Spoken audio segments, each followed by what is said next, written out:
Let's assume you have a car and you're thinking whether my car is an asset for me or is it a liability for me. If you have this kind of thought, then hopefully this video will help you to find out your answer.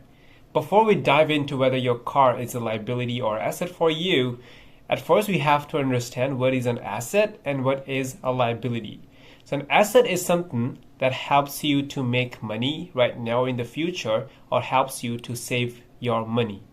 On the other hand, liability is something which takes money away from you or which costs you money. So basically, both of the things are completely opposite to one another. So let's say you have bought a bike, and using that bike, you are going to different places. You are basically using that bike for your personal use.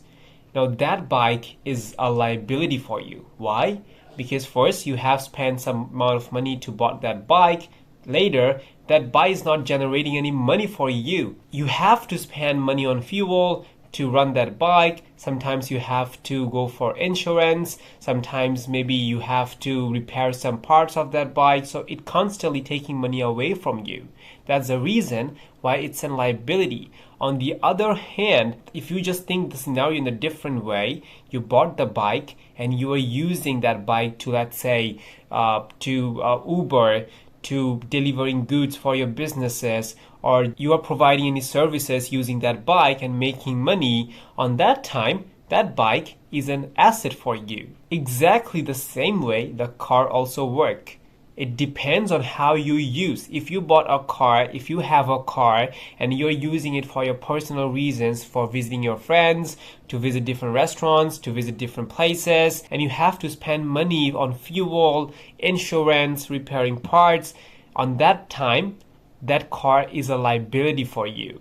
On the other hand, if you are using that car in a business like transportation business where your car is basically making money for you, or you are using that car in Uber and making money out of that, on that time, your car is an asset for you. So the basic thing is, if your car or any valuable thing, whatever we are saying, if that thing is making money for you in the present or in the future and saving money for you, of course that's an asset. On the other hand, whatever it is, if that thing taking money away from you, that's an liability. Hopefully it helps you to understand whether your car is an asset or a liability.